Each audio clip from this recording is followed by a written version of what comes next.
warqadan wasaaradda arrimaha dibadda iyo iskaashiga caalamiga ah ayaa u dirtay beesha caalamka 10 Juun 2025.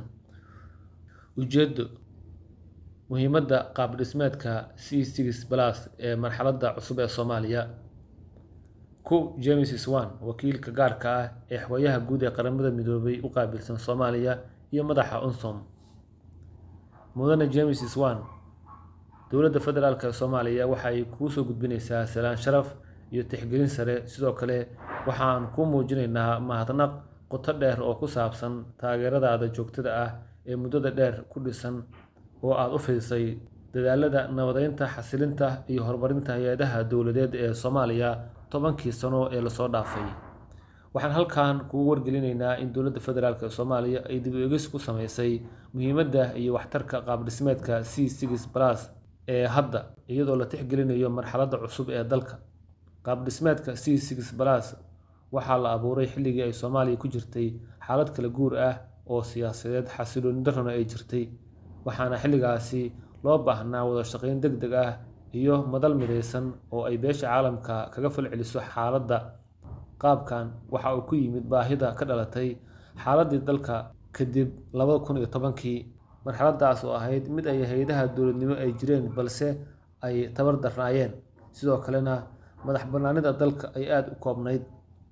Balse maanta Soomaaliya ma ahan dal weli ku jira xaalad kala guur ah, waa dal madax bannaan oo leh hay'ado dastuuri ah oo shaqeeya, nidaam dimuqraadi ah oo kobcaya, iyo aragti qaran oo cad oo ku wajahan horumar, nabad iyo dowladnimo.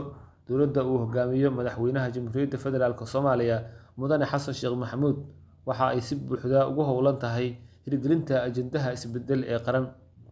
Sidaa darteed, sii wadista qaab dhismeedka C6+ waxay noqotay mid aan la jaan qaadi karin xaaladda jirta. Qaabkan waxa uu ka hor imaanayaa mabaadi'da iskaashi, is-ixtiraam iyo lahaanshaha qaran ee saldhigga u ah xiriirka Soomaaliya ay la leedahay beesha caalamka.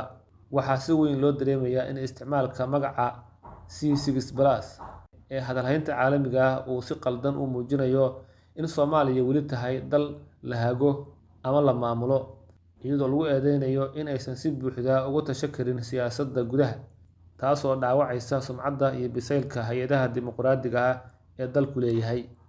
Sidaa darteed, dowladda federaalka Soomaaliya waxay si cad u muujinaysaa in qaab dhismeedka C6+ uu yahay mid duugoobay oo aan la jaan qaadi karin xaaladda maanta. Wuxuu ka baxay waxtarkiisii asal ahaan iyo weliba sababihii loo abuuray. Waxaan ugu baaqaynaa dhammaan la hawlgalayaasheenna in ay Soomaaliya ula macaamilaan iyada oo la adeegsanayo qaababka iskaashi oo rasmi ah, kuwaas oo ka turjumaya xilligan cusub ee aan galnay, sida heshiisyada laba-geesoodka ah.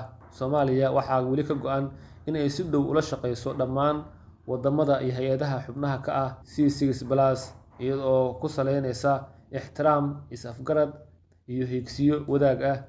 Waxaan rajaynaynaa in safaaradihiina iyo hay'adihiina ay si dhab ah u aqoonsadaan dhammaan muhiimadda ay leedahay in lala socdo xaqiiqada dhabta ah ee ka jirta gudaha Soomaaliya.